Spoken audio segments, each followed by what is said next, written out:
Con estilo saludable. Hoy con muy buen humor porque hace calor. Para mí ya hace calor. Sí, Y no ya hace estamos mucho en calor. primavera prácticamente. ¿Cuántos grados hará? Y ya te digo, a ver, hoy Sí, está íbamos a como... tener una temperatura bastante agradable, iban a llegar a casi 20 y pico de 21 grados, ahora tenemos 17. Ay, qué lindo, qué lindo, qué lindo. Bueno, entonces, como les contaba en la apertura, vamos a hablar de esto que no sé cómo llamarlo, porque estos controles anuales que muchas veces quieren hacer y lo sienten como nada, una piedra angular de su salud. Primero quiero decirles algo, no se aten a un estudio de laboratorio, no se aten a un resultado específico. Eh, el martes, ¿fue? ¿Los martes hago consultorio? Sí. El martes vi una paciente que justamente tenía bastante movilizado el laboratorio.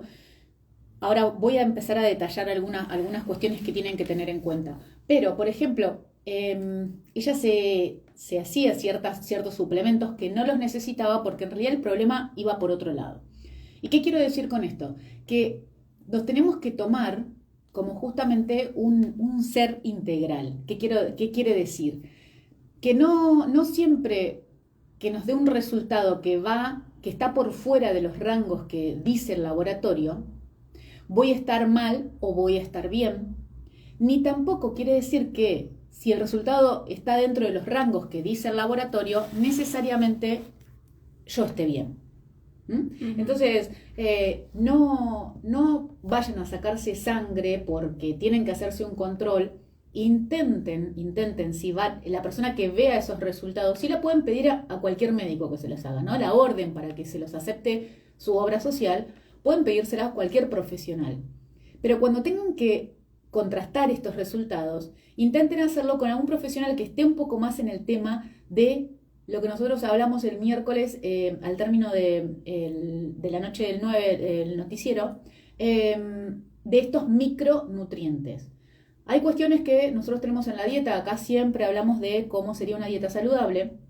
Hay algunas sustancias que forman parte del alimento que se llaman macronutrientes. Esos macronutrientes corresponden a lo que habitualmente llamamos carbohidratos, proteínas y lípidos.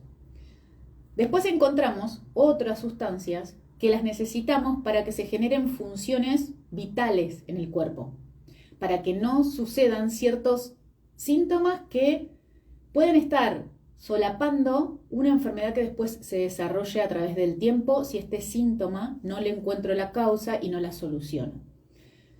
Entonces, es por esto que no está de más pedir un laboratorio anual, no estaría mal. Lo que sí está mal es pedirlo de rutina sin hacer un control y lo único, pedir quizá algo muy por arriba y no vemos el interior real.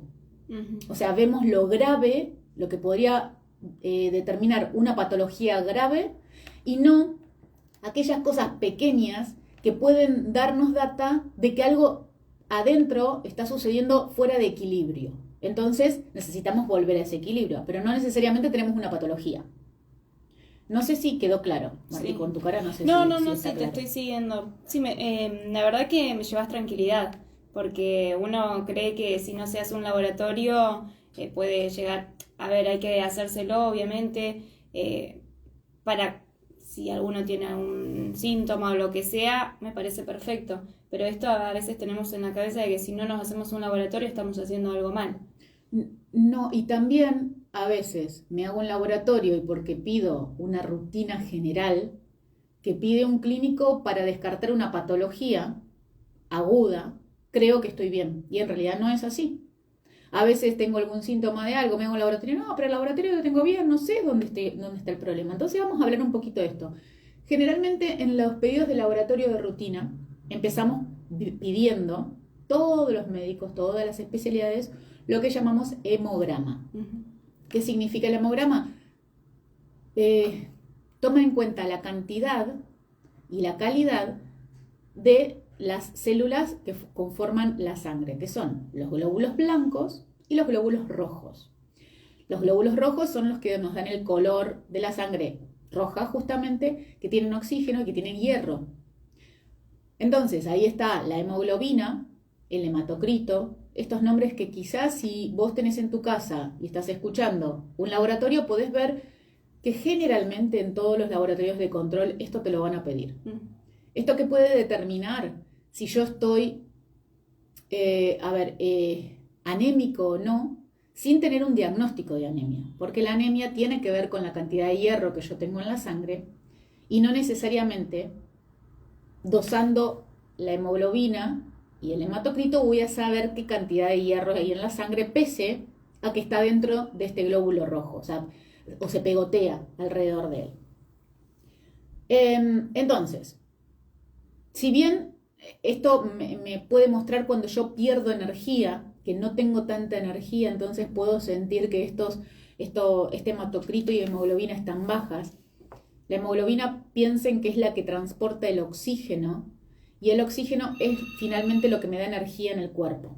Entonces, tengo que tener cuidado con esto. Cuando quiero ver anemia, cuando quiero ver si quiero hacer un control porque, no sé, me veo muy blanca o me dicen que debo estar anémica y por eso, no sé, tengo menstruaciones, por ejemplo, si soy mujer. Entonces, no es solamente el hierro en la sangre que tienen que pedir. Hay otras sustancias que se llaman ferritina, que muestran que eso es el transportador del hierro, que muestran qué tanto el hierro puede entrar a la célula o no para cumplir su función. Entonces, muchas veces nosotros necesitamos ciertas sustancias que en la sangre tienen que estar normales para mantener lo que llamamos, no quiero meterme, intento frenar en cada palabra porque no quiero usar palabras científicas o químicas. Necesitamos mantener como un estado que no esté ni muy ácido ni muy alcalino. Es como intentar, no que sea neutro, porque si bien no es neutra la sangre, pero intentar esto para que se cumplan todas las funciones enzimáticas en un buen medio. Si no hay funciones que no se pueden desarrollar porque no tengo el medio necesario para que se desarrollen. Entonces, el calcio y el hierro, por ejemplo, son dos minerales que, si no están en un número, un rango determinado, para que esto estén en carencia, mejor dicho, tengo que tener algo ya, entre comillas, grave o una patología ya que está presentada. Porque si yo estoy empezando a tener bajo esos niveles de hierro y de calcio, el cuerpo lo saca de algún lado.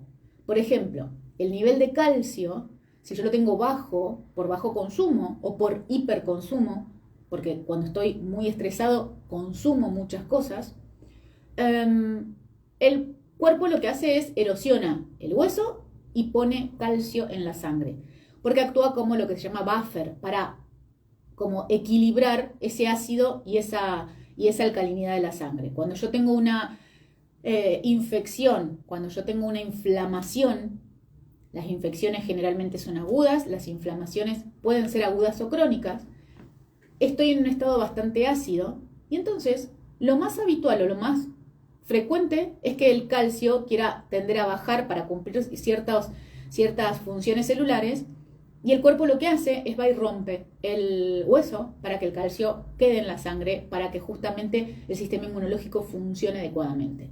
Fíjate que no tiene nada que ver con lo que te estoy hablando con el tema de los huesos. Ahora, si ustedes quieren dosar el calcio porque quieren ver cómo están los huesos, es un error, porque el calcio normal, piénsenlo, no necesariamente me va a decir que los huesos están bien.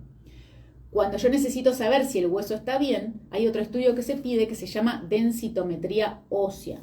Y eso es lo que puede llegar a, no se pide siempre, no es un estudio de rutina, no es necesario hacerlo de manera sistemática, pero hay que pedir algunas otras cosas. Hay otras cosas que también pueden determinarme si el calcio lo tengo bajo y tengo que consumirlo un poco más, que es otras sustancias que se llaman paratormona, que es una hormona que sirve también para nivelar el calcio. Estos generalmente se estudian o se piden cuando una persona ya entra en la adultez mayor y necesito saber cómo está manejando su osteoporosis en el caso de que tenga el diagnóstico.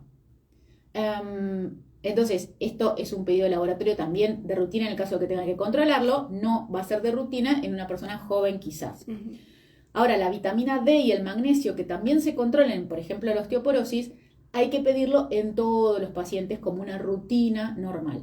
Que generalmente, no digo siempre, no se pide en una rutina normal. ¿Por qué? Porque la vitamina D, por ejemplo, en las obras sociales, algunas, no todas, porque algunas ni siquiera lo cubre, pero si lo cubre en una vez por año. Entonces, ahí hay que tener ojo, pídanlo en un momento donde lo van a dosar y después, si lo van a suplementar, recuerden la fecha para poder compararlo en la próxima toma de laboratorio, por ejemplo. ¿Se saca en sangre los resultados de la vitamina D? Sí, todo lo que estoy hablando ahora es todo de la sangre. Podemos pedir un montón de otros estudios para cada uno de las patologías, que inclusive las que nombré así por arriba. Pero vamos a hablar un poquito de la sangre, que es lo que uno pide o le pide al médico. Quiero hacerme un chequeo. Sí. Necesito sacarme sangre del laboratorio porque quiero hacerme un chequeo. Bueno, si quieres hacerte un chequeo, hay estas cositas que tenés que pedir. Después te va a pedir seguramente un hepatograma donde se pueden ver las enzimas hepáticas, a ver si ese hígado está funcionando adecuadamente. Pero no se puede medir específicamente la metilación hepática, que eso puede ser que lo pueda obtener con alguna carga de metales pesados que sí puedo pedir. Que a veces están buenos pedir en algunas rutinas, si tengo algún síntoma de cansancio, de obnubilación, si soy una persona joven, que tengo estos síntomas y no sé por dónde viene. Muchas veces el acúmulo, entre comillas, de metales pesados, sucede que me da ese cansancio y no es que estoy teniendo algún problema hormonal, por ejemplo. Eso sería la metilación hepática. Muchas de las funciones se ven entorpecidas por el acúmulo de metales pesados que tienen que ver con la metilación hepática. Y acá entra en juego otras patologías que tienen que ver con las autoinmunes. Cuando yo no puedo metilar, o sea, cuando mi hígado no tiene esta función de metilación, empiezo a tener déficit o excesos dependiendo de una patología en sí, que también se estudia. Por eso yo no quiero entrar en cosas que lo tiene que ver un médico, porque si ustedes se sacan un laboratorio y el médico le pide cierta, por ejemplo, yo les pediría, no sé, homocisteína para ver la metilación hepática, ustedes no sabrían ni siquiera para qué se las pido, y capaz que está en rango, y yo lo que necesito ver es simplemente qué valor de ese rango tiene. Entonces, esto es lo que quiero decirles cuando ustedes, porque sí me ha pasado, que no, yo tengo el laboratorio hecho y me dio todo normal. ¿Y cómo sabes que está normal? Nada es normal porque dentro de los rangos que hay son rangos estándares y cada una de las personas tenemos una variabilidad intrínseca, no solamente por la edad, sino por donde vivimos y los hábitos que tenemos. Entonces, estas cositas que son las más chiquititas que se van pidiendo, especialmente los micronutrientes, son muy importantes pedirlos en una rutina anual, si en el caso que se la vayan a hacer, pero también es así importante que sepan leerlos, porque si no, no tiene mucho sentido pedir algo por pedir, porque tengo obra social, entonces que me lo cubra la obra social, total. No digo que, no le gasten la obra social, porque eso no estoy juzgando acá si son buenos, malos, no me interesa eso ahora, pero sí que tengan en cuenta esto. Me traje un machete, porque hay cosas que sí me gustaría decirles en cuanto al laboratorio, y quizás no sé, si estás ahí del otro lado podés contarme a ver si te interesa, pero hay algo que se llama colesterol. Sí, muy famoso. Milagroso colesterol, que cuando tienen el colesterol total alto, se asustan y dicen que tienen que ir al cardiólogo. Y el colesterol total alto, la verdad es que es como hablar del peso. Yo puedo tener una persona, o puedo estar evaluando una persona, vos no la estás viendo, solo estás viendo el peso, que mide 1,80 y pesa 70 kilos, y es una flaca palo así, y alguien que pesa 70 kilos y mide 1,60, tiene el mismo peso, pero un tambor, por decirlo así. Quiero ser bastante gráfica con esto. Entonces, el colesterol total vendría a ser esto. Es un número que hasta diría que es irrisorio pedirlo, porque no tiene mucho sentido. Me dice algo muy general de dos cosas que son contrapuestas, que si yo no tengo otros valores, no lo puedo valorar.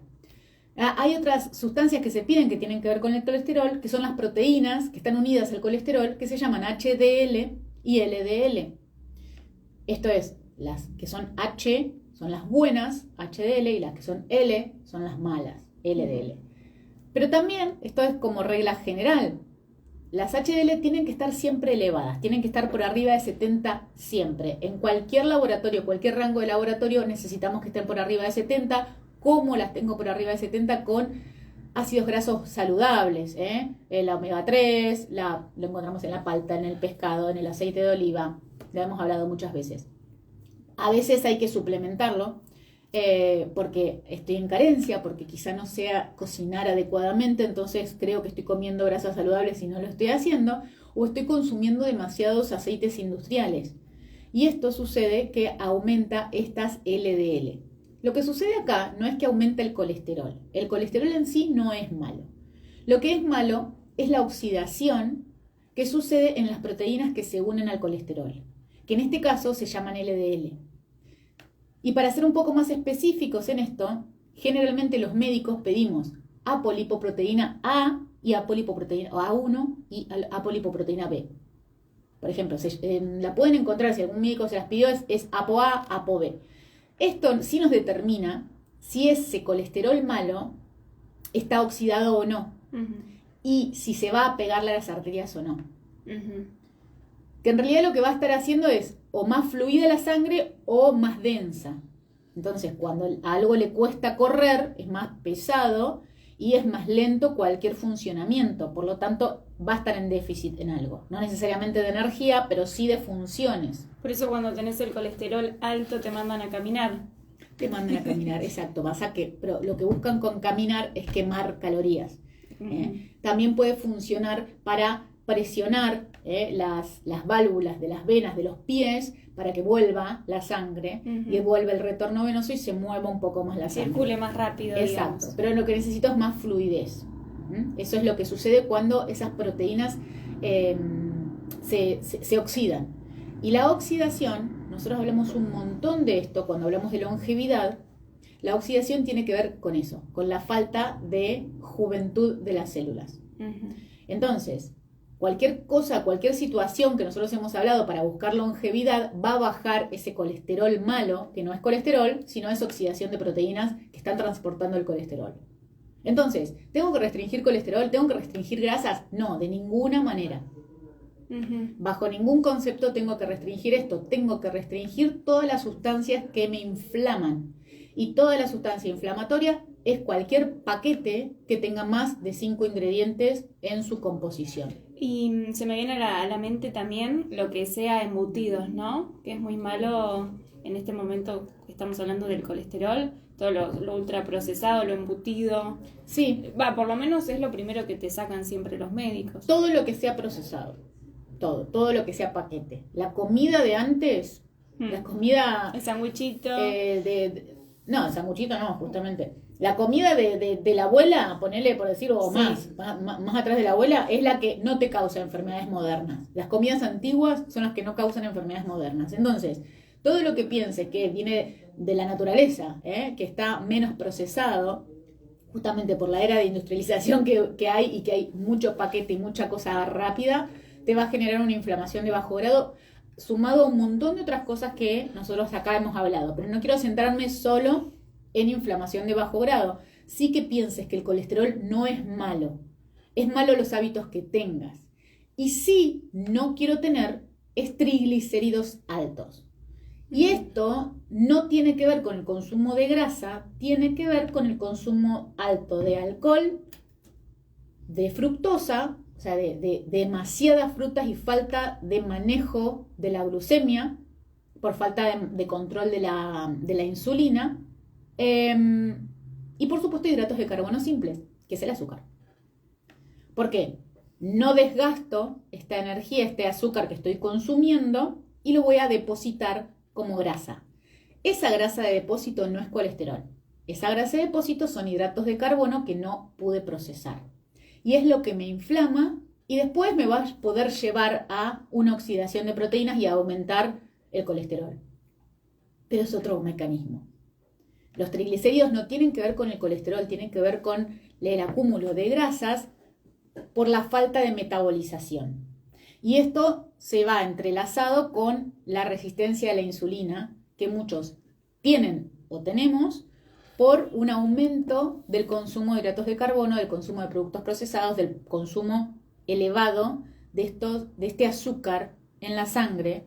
Y entonces hay disparos a cada rato de insulina. Y esto es otra cosa que sí podemos dosar también. La insulina y la glucosa. Uh-huh. Y siempre piensan que si tengo la glucosa bien, eso quiere decir que no soy, entre comillas, diabético Sí. o que tengo algún problema. Bueno, en realidad, muchas veces la glucemia puede estar perfecta porque yo voy a hacerme un análisis de sangre en ayunas. Claro. Y es lógico que habitualmente Más bajo. esté en rangos bajos. Pero si yo tuve un alto consumo o no sé, hice una dieta la última semana, la glucemia de la última semana puede que a mí me dé normal. No estoy hablando de una patología. La persona que ya tiene una diabetes diagnosticada, si tiene la glucemia elevada en ayunas, igual. Eso, si no Va a está salir medicado, igual. sucede igual. Ahora, la persona que está entrando en este desequilibrio con su insulina, con su glucemia, puede tener la glucemia normal. Por eso es que siempre, fíjense que se les pida de análisis de rutina la insulina y otra sustancia que se llama hemoglobina glicosilada. Que ahí es como el botón de este juego. La hemoglobina glicosilada, cuando yo en algún momento en los últimos 3 meses tuve azúcar en la sangre muy elevada, se pegó a la hemoglobina. Entonces, la cantidad de hemoglobina, y me dura 3 meses, le pegote, hasta que el cuerpo lo puede degradar. Entonces, eso es lo que, si nosotros vemos la hemoglobina glicosilada elevada, nos damos cuenta que esa persona en algún momento de los últimos 3 meses tuvo una glucemia muy elevada. Lo que quiere decir que el azúcar en la sangre muy elevado, si perdura en el tiempo y hace que se pegue en este glóbulo rojo, que es la hemoglobina glicosilada, quiere decir que tengo una resistencia a la insulina, porque la insulina no puede bajar o no pudo bajar en algún momento del mes o de los últimos 3 meses el azúcar en sangre. ¿Me logro explicar? Sí, entonces, acá es donde puedo prender la alarma de, upa, puedo estar entrando en insulina resistencia, pese a que quizá la insulina la tengas normal y la glucosa la tengas normal. Entonces, hay que cuidar estas cosas porque a veces no se le presta atención a esto porque no soy por ejemplo, no estoy excedido de peso, así que no creo que tenga eso, porque soy re flaca y como muy, pero muy mal. No como vegetales, tengo falta de vitaminas y tengo un organismo inflamado y genero una resistencia a la insulina porque justamente estoy comiendo de manera poco adecuada. Y quizás estamos hablando de una persona joven, no estamos hablando de alguien que ya con resistencia a la insulina puede llegar a movilizar otras cuestiones, entonces ya es como que se sospecha mucho tiempo antes. Una persona joven, es raro que alguien sospeche de insulina resistencia, sin embargo hoy las personas jóvenes menores de 30 tienen resistencia a la insulina y no son personas que estén excedidas de peso, son personas que comen muy pero muy mal, son personas o jóvenes que están muy estresados y no lo ven. ¿Cuándo lo van a ver? Y quizás después de los 40, cuando dicen, me voy a hacer un estudio, mirá lo que tengo, acá tengo la presión alta, empecé a tener dolores en las articulaciones, cansancio, que no desmedido. Esto sucede justamente por un desequilibrio anterior. Esto es lo que yo digo, podemos encontrar un daño funcional que te esté marcando algo que está funcionando de manera inadecuada, o una patología. Por eso el laboratorio nos puede dar una amplia gama de cosas, pero si yo no lo sé traducir, no tiene sentido pedirlo. ¿Me explico? O sea, no, lo que yo no sé si no sé lo que estoy buscando, no voy a encontrar nada. O voy a encontrar algo dañado cuando no lo está. Entonces, siempre que quieran algún estudio complementario o hacerse una rutina, pueden pedírsela a su médico clínico o de cabecera, pero fíjense si realmente se las quiere pedir y si realmente la va a saber leer después. Porque si ustedes le dicen, no, quiero que me pidas esto, y después, ¿quién lo lee eso? ¿Cómo lo interpreto? Entonces, después podemos hablar en otro de los programas, o que sea, si tenés dudas acerca de cómo es el manejo del colesterol, cómo es el manejo exacto, o sea, porque es un tema bastante amplio el tema de la resistencia a la insulina, no diabética, porque no estamos hablando del diabético ya diagnosticado, que también tiene otros parámetros de control y también se puede solucionar. ¿Y qué diferencia hay entre este diabético y el resistente a la insulina? El que tiene resistencia a la insulina, generalmente su glucemia es controlada. Ajá. Es en algunos periodos donde empieza a fallar de alguna manera esa bajada de glucosa, de glucemia o mantención de la glucemia normal por parte de la insulina. El que ya tiene diabetes diagnosticada, la insulina generalmente no cumple ninguna función o muy, muy bajita y tengo elevado la glucemia normal, ya la tengo elevada en sangre. Entonces estoy superando los rangos normales. Pero puedo tener insulinoresistencia, o sea que esta insulina está trabajando mal antes de tener la diabetes, por supuesto. Entonces tengo que anticiparme. También puedo tener diabetes tipo 2, ya diagnosticada también, y poder revertirla. El tema siempre es el tiempo que mantengo y que puedo detectarlo en rango a las cosas. ¿Para qué? Para generar los cambios necesarios de hábitos para que no impacte tanto a futuro algún daño que hice hoy, algún mal hábito que tuve hoy. Otra de las cosas que también se la pide más que nada, en la mayoría de las veces a las mujeres, que son unas hormonas especiales que se llaman TSH, que son las hormonas tiroides. Hoy parecería como el 80% de las mujeres tienen hipotiroidismo. Sí. Y eso es porque a veces está sobrediagnosticado y toman medicación cuando quizá no la tengan que tomar. Lo más habitual que sucede es que empezaron a tomar medicación hace 10 años y nunca más la fueron a controlar porque nunca más tuvieron síntomas, y lo controlaron 2 años y ya no quieren controlarlo y siguen tomando la medicación a pesar de que el estudio de laboratorio les da normal y no lo saben leer. Generalmente no se piden unos anticuerpos que se llaman antitiroglobulina y antiperoxidasa. Son 2 anticuerpos que actúan en contra de la tiroides y me la van... no es destruyendo la palabra, pero bloqueando su función.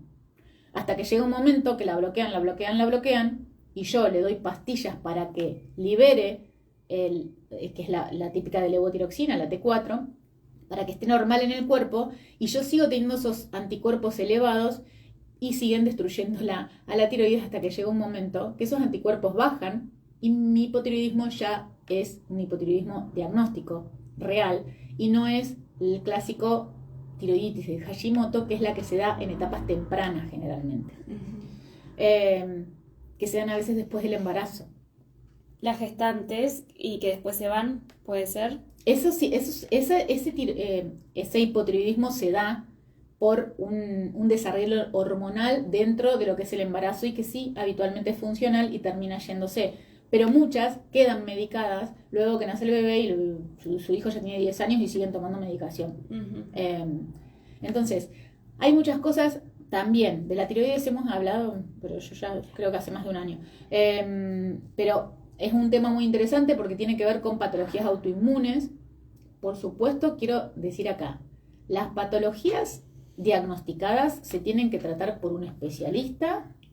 Y no porque tu especialista, o sea, no vamos a juzgar al especialista. Si vos tenés un diagnóstico, acá no se trata de dejar la medicación para nada, pero sí a veces uno no va al control por X causa, porque capaz que no te llevas bien con tu médico, porque no sé, te lo dio una vez y listo, ya está.